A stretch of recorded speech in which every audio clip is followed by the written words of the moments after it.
Hello दोस्तों, आज हम स्टार्ट कर रहे हैं क्लास 11th का इकोनॉमिक्स। ठीक है, क्लास 11th इकोनॉमिक्स स्टार्ट कर रहे हैं। उसका भी एक जो पार्ट है स्टैटिस्टिक्स, वो अपन स्टार्ट करें। ये बहुत इंपॉर्टेंट पार्ट है क्लास 11 का। बच्चों को इसमें मैक्सिमम टाइम प्रॉब्लम फेस करने को मिलता है, क्योंकि न्यूमेरिकल सॉल्व करने पड़ते हैं, आपको ग्राफ बनाना पड़ता है, तो बच्चों को प्रॉब्लम फेस करना पड़ता है। तो अपन इस पूरे सिलेबस को 11th क्लास के स्टैटिस्टिक्स के सिलेबस को अपन एक एक करके करेंगे, अच्छे से कंप्लीट करेंगे। ठीक है, तो अपन उसको पहला चैप्टर स्टार्ट करते हैं। पहला चैप्टर क्या है? Introduction to statistics. ठीक है, इंट्रोडक्शन टू स्टैटिस्टिक्स मतलब बताया जाएगा कि क्या क्या चीजें आपको पूरे आगे में सिलेबस पढ़नी है और ये बेसिकली स्टैटिस्टिक्स टर्म होता क्या है। ठीक है, क्योंकि बच्चे पढ़ लेते हैं पूरा सिलेबस, लेकिन उनको मेन ये टर्म का मीनिंग ही नहीं पता होता है। ठीक है, तो बेसिकली ये टर्म होता क्या है। ठीक है, तो तुम्हारे बुक में दो टाइप में डिवाइड किया गया स्टैटिस्टिक्स को, या दो तरीके से उसको डिफाइन किया गया है। एक उसका सिंगुलर सेंस बताया गया है, दूसरा इसका प्लूरल सेंस बताया गया है। ठीक है, तो सिंगुलर सेंस क्या होता है? इट इज अ टेक्निक और method used for collecting, classification, presenting, analysis and interpreting quantitative data. ठीक है, मतलब आप जो डाटा कल लेके आ रहे हो, सपोज मेरे को डाटा कलेक्ट करना है किसी क्लासरूम का। ठीक है, तो उस जो मैं डाटा को कलेक्ट कर रहा हूँ उसमें क्या करूंगा? सबसे पहले कलेक्ट करूंगा डाटा, क्या करूंगा? कलेक्ट करूंगा, सारे स्टूडेंट्स डाटा कलेक्ट किया, उसको क्लासीफाई करूंगा, अलग अलग ग्रुप में से क्या करूंगा? क्लासीफाई करूंगा, फिर उसको प्रेजेंट करूंगा। अलग अलग मेथड्स होते हैं, अपन आगे पढ़ेंगे अलग अलग मेथड्स, तो उसके थ्रू क्या करेंगे? प्रेजेंट करेंगे, एनालिसिस करेंगे और इंटरप्रिटेट करेंगे, मतलब उसके बारे में देखेंगे कि क्या हमको रिजल्ट मिल रहा है। तो इस मेथड को अपन क्या बोलते हैं? Singular sense. ठीक है, स्टैटिस्टिक्स का सिंगुलर सेंस मतलब हम इसमें क्या कर रहे हैं? डाटा कलेक्ट कर रहे हैं, क्लासिफाई कर रहे हैं, प्रेजेंट कर रहे हैं, एनालिसिस कर रहे हैं और इंटरप्रिटेट कर रहे हैं। ठीक है, इसका दूसरा सेंस है प्लूरल सेंस। उसमें क्या करते हैं? इसमें हम information in terms of numbers और न्यूमेरिकल वैल्यूज में जो भी हम इंफॉर्मेशन लेके आ रहे हैं वो किस फॉर्म में लेके आ रहे हैं? तो स्टैटिस्टिक्स में हम जो भी इंफॉर्मेशन लेके आ रहे हैं हम उसको नंबर्स और न्यूमेरिकल वैल्यू के फॉर्म में लेके आ रहे हैं। फॉर एग्जांपल पॉपुलेशन स्टैटिस्टिक्स या फिर एम्प्लॉयमेंट स्टैटिस्टिक्स। अब हर 10 साल में जैसे हमारी कंट्री का पॉपुलेशन कैलकुलेट करते हैं, अभी 2021 में फिर से करेंगे, 2011 में किए, अब 2021 में फिर से करेंगे। ठीक है, तो जब कलेक्ट करते हैं तो वो नंबर्स के फॉर्म में करते हैं, कितने लोग हैं, कितनी इनकम है, कितना उनके फैमिली मेंबर्स हैं, तो सब किस फॉर्म में करा जाता है? नंबर्स के फॉर्म में। ठीक है, तो स्टैटिस्टिक्स जो कैलकुलेट हो रहा है कौन से फॉर्म में हो रहा है? नंबर्स फॉर्म में। ये तुमको कहां दिखाया जाएगा? तो उसके प्लूरल से तुमको ये चीज क्या होगी? पता चलेगी। ठीक है, अब इसका फीचर क्या होता है? इसके फीचर्स क्या होते हैं? स्टैटिस्टिक्स डाटा के फीचर्स करें तो पहला होता है एग्रीगेट्स ऑफ फैक्ट। ठीक है, ये क्या है? तुम्हारा एग्रीगेट ऑफ फैक्ट है, जितने भी तुम फैक्ट कलेक्ट कर रहे हो उसका एक एग्रीगेट है। ठीक है, उसका एक क्या है? ये एग्रीगेट है। दूसरा है न्यूमेरिकली एक्सप्रेस्ड। अब उस डाटा को जो भी तुमने फैक्ट कलेक्ट किया है उसको तुम क्या कर रहे हो? न्यूमेरिकल वैल्यू के फॉर्म में क्या कर रहे हो? एक्सप्रेस कर रहे हो। तुमने पढ़ाई की, अब तुमको पता क्या चल रहा है? कितनी पढ़ाई की और तुम्हारी पढ़ाई किस तरीके से चल रही है। तुम्हारे परसेंटेज आते हैं at the end of the year, वो तुम्हारा क्या है? Numerical value. ठीक है, न्यूमेरिकली एक्सप्रेस्ड है, affected by multiplicity of cost. ठीक है, अब अगर सपोज मल्टीप्लिसिटी, अगर कोई किसी रीजन सपोज 2 मशीन है, ठीक है, वो 10 प्रोडक्ट बना रही है। अब अगर 4 मशीन कर दूंगा तो वो कितने बनाएगी? 20 प्रोडक्ट बनाएगी। तो मतलब अगर मैं उसके जो कॉस्ट है उसको मल्टीप्लाई करूंगा तो अपने आप मेरा रिजल्ट भी क्या हो जाएगा? सेम इससे मल्टीप्लाई हो जाएगा। ठीक है, रीजनेबल एक्यूरेसी, इसका जो एक्यूरेसी होता है वो रीजनेबल होता है, एकदम 100% नहीं होता, लेकिन रीजनेबल एक्यूरेसी आपको क्या होता है? मिलता है। Placed in relation to each other. ठीक है, तो सब कुछ क्या रहेगा? आपस में रिलेटेड रहेगा। जो भी चीजें वहां पे अफेक्ट करेगी उस चीज को क्या करेगी? आपस में रिलेट करेगी। प्रीडिटरमाइंड पर्पस, इसका पर्पस क्या रहेगा? प्रीडिटरमाइंड। जैसे मेरे को अगर बोला गया है कि कंट्री की पॉपुलेशन निकालनी, तो मेरा पर्पस पहले से क्या है? प्रीडिटरमाइंड है कि मेरे को क्या करना है? कंट्री की पॉपुलेशन काउंट करनी है। और आखिरी क्या? एस्टिमेटेड। ठीक है, एक एस्टिमेटेड वैल्यू तुमको मिलेगी, कभी भी तुमको एकदम एक्यूरेट और एकदम परफेक्ट वैल्यू नहीं मिलेगी, तुमको हमेशा क्या मिलेगी? एक एस्टिमेटेड वैल्यू तुमको क्या होगी? मिलेगी। ठीक है, तो ये बेसिकली क्या था? डेफिनेशन था, उसके फीचर्स थे। ठीक है, अब हम आगे देखते हैं। अब अगला है इंपॉर्टेंस ऑफ स्टैटिस्टिक्स। ठीक है, अब स्टैटिस्टिक्स किए, डाटा कलेक्ट किए, अब उसका इंपॉर्टेंस क्या क्या है? ठीक है, तो पहला इंपॉर्टेंस है quantitative expressions of economic problem. ठीक है, तुम्हारी जो भी इकोनॉमिक प्रॉब्लम है, सपोज तुम्हारा जीडीपी डाउन कर रहा है, तो जीडीपी डाउन कर तो कैसे पता चलेगा? 4.5 था 3.2 हो गया, 3.2 था 1.5 हो गया, तो नंबर्स के फॉर्म में रहेगा। ठीक है, तो इकोनॉमिक प्रॉब्लम्स रहेगा उसका क्वांटिटेटिव एक्सप्रेशन है। ठीक है, स्टैटिस्टिक्स क्या उसका? क्वांटिटेटिव एक्सप्रेशन है। Working out cause and effect relationship. ठीक है, अब तुमको पता चलेगा कि अगर तुम्हारी ग्रोथ नहीं हो रही है तो उसका कॉज क्या है, उसका इफेक्ट क्या है, उसके बारे में तुमको डाटा देख के क्या होगा? समझ में आएगा। तुमको उसके कॉज के बारे में और उसके इफेक्ट के बारे में क्या होगा? डाटा देख के समझ में आएगा। Construction of economic theories and economic models. ठीक है, तीसरा पॉइंट है, तीसरा इंपॉर्टेंस है, ये आपको हेल्प करता है। किस चीज के लिए हेल्प करता है? तो ये आपको हेल्प करेगा इकोनॉमिक थ्योरीज बनाने के लिए। अलग अलग इकोनॉमिक नई नई थ्योरी आती है मार्केट में, कहते हैं मार्केट में, तो उसको बनाने में आपको हेल्प करेगा।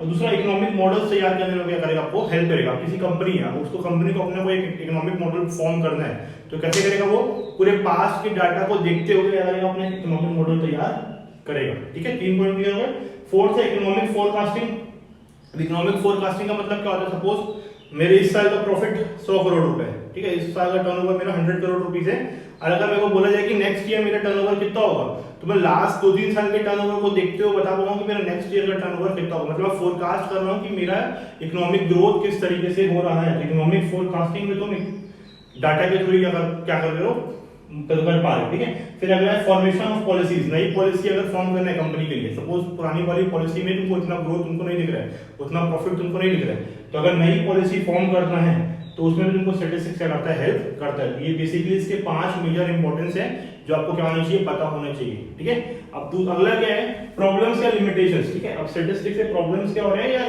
लिमिटेशंस क्या है। तो पहला क्या है, स्टडी न्यूमेरिकल फैक्ट्स ओनली। मतलब तुमको सिर्फ न्यूमेरिकल फैक्ट बताएगा, बोल दिया जीडीपी 5% गिर गई है, तुमको न्यूमेरिकल वैल्यू पता चली कि 5% जीडीपी गिर गई है, लेकिन किस रीजन से गिरी है इसके बारे में कोई इंफॉर्मेशन नहीं पता चलेगी। ठीक है, जैसे तुम्हारा परसेंटेज देखो, ठीक है, लास्ट ईयर तुम्हारा 80% है तो 75% है, 5% परसेंटेज कम हो गया, तुमने सिर्फ डाटा बताया कि 5% क्या हुआ है, कम हुआ है, लेकिन क्या रीजन था उसके बारे में कोई इंफॉर्मेशन प्रोवाइड नहीं करता है। ठीक है, स्टडी एग्रीगेट ओनली। ठीक है, तो सिर्फ एग्रीगेट वैल्यू के बारे में क्या किया जाएगा, स्टडी किया जाएगा। Can be use only by the expert. अब अगर तुमको इसके बारे में कोई इंफॉर्मेशन नहीं है, जीडीपी के बारे में सपोज कोई इंफॉर्मेशन नहीं है, तो जीडीपी के बारे में डाटा दिया हुआ है तो आप उसको समझ नहीं सकते। जो इसको ये एक्सपर्ट होते हैं, जो इस फील्ड में इकोनॉमिक फील्ड में जो एक्सपर्ट होते हैं, सिर्फ वही क्या कर सकते हैं, इसको यूज कर सकते हैं। ठीक है, प्रोन ऑफ मिसयूज। इसका क्या होता है, चांसेस होता है कि आपके डाटा क्या होता है, गलत हाथों पे लग जाए, उसका मिसयूज हो जाए। ठीक है, तो ये भी इसका क्या है, लिमिटेशन है। और लास्ट है विदाउट रेफरेंस रिजल्ट में प्रूव टू बी रॉन्ग। ठीक है, अगर आपके पास कोई रेफरेंस नहीं है प्रॉपर कि डाटा कहां से आ रहा है, तो आपका रिजल्ट कभी भी आप वेरीफाई नहीं कर सकते, आप उसको जस्टिफाई नहीं कर सकते। तो ये इससे क्या हो गए, लिमिटेशंस हो गए। मतलब आपको पता होना चाहिए कि आप डाटा ला रहे हो तो उसका सोर्स क्या है। ठीक है, आप उसकी वेरीफाई कर सको, उसको जस्टिफाई कर सको, तब वो काम है, नहीं तो वो आपका रिजल्ट जो है काम का नहीं है। ठीक है, तो ये तुम्हारे क्या हो गए, 5 इसके लिमिटेशंस हो गए। ठीक है, ठीक है, लास्ट में कुछ इंपॉर्टेंट डेफिनेशंस है जो आपको पता होनी चाहिए। ठीक है, ये आपको हेल्प करेंगे आगे के चैप्टर 100 पार्ट समझने में। ठीक है, तो ये थोड़े डेफिनेशन से आपको पता होना चाहिए। पहला क्या है, कंज्यूमर। अब कंज्यूमर कौन होता है, person who consume goods and services for satisfaction of his wants. ठीक है, वो इंसान जो गुड्स एंड सर्विसेज को कंज्यूम करेगा, सपोज ये व्हाइट बोर्ड है, इसको मैं कंज्यूम कर रहा हूँ, इसलिए अपनी वांट को सेटिस्फाई करने के लिए। ठीक है, तो उसको अपन क्या बोलेंगे, कंज्यूमर। तो मैं क्या हो गया, कंज्यूमर।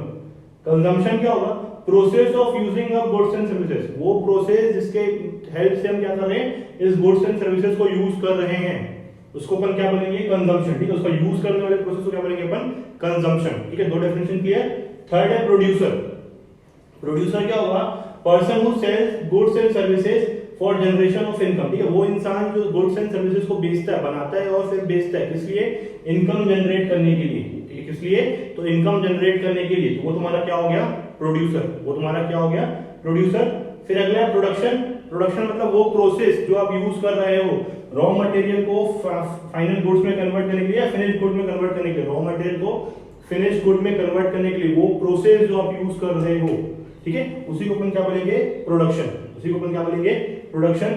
अगला है इन्वेस्टमेंट। इन्वेस्टमेंट क्या होता है, purchase of asset for generating income. Suppose मेरी प्रॉफिट हुआ 100 करोड़ मेरी प्रॉफिट हो गई। ठीक है, अब मैं अगर वो 100 करोड़ को इन्वेस्ट कर दूंगा, कि सपोज मैं 15 मशीन और खरीद के ले आया, 15 नई मशीन खरीद के लाया, उससे मेरे को क्या होगा, फ्यूचर में और ज्यादा इनकम होगी। तो वो क्या हो गया, मेरे एसेट हो गए। वो 15 मशीन तो नहीं आई है, वो मेरी क्या हो गई, एसेट हो गई। मतलब वो चीज जो मैं इन्वेस्ट कर रहा हूँ ताकि मैं क्या कर सकूं, इन फ्यूचर इनकम जनरेट कर सकूं, तो उसी को अपन क्या बोलते हैं, इन्वेस्टमेंट। ठीक है, अब दो बची लास्ट डेफिनेशन, एक इकोनॉमिक एक्टिविटी और दूसरा इकोनॉमिक प्रॉब्लम। ठीक है, दो लास्ट डेफिनेशन बची, एक इकोनॉमिक एक्टिविटी और दूसरा इकोनॉमिक प्रॉब्लम। तो इकोनॉमिक एक्टिविटी क्या होती है, activity in which we use scarce resources for fulfilling our wants. ठीक है, अब रिसोर्सेज हमारे पास लिमिटेड है, उसको यूज करके अपनी वांट्स को फुलफिल करते हैं, उसको अपन क्या बोलते हैं, इकोनॉमिक एक्टिविटी। सपोज मेरे पास रिसोर्सेज है, उसको यूज किया और मैंने क्या किया, एक कुछ प्रोड्यूस किया, उसको सेल कर दिया। ठीक है, अब वो सामने वाला इंसान, उसकी वांट थी, वो उसने खरीदा, उसको यूज कर रहा है, तो उस प्रोसेस को अपन क्या बोलते हैं, इकोनॉमिक एक्टिविटी।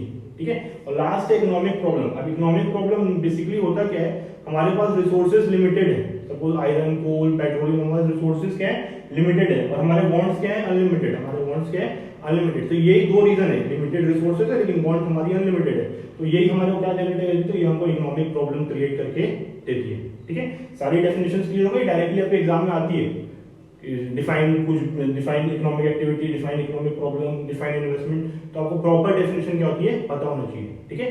तो यहाँ पे तुम्हारा चैप्टर 1 इंट्रोडक्शन स्टैटिस्टिक्स का वो खत्म हो गया। अपन नेक्स्ट चैप्टर से क्या करेंगे, आगे कंटिन्यू करेंगे।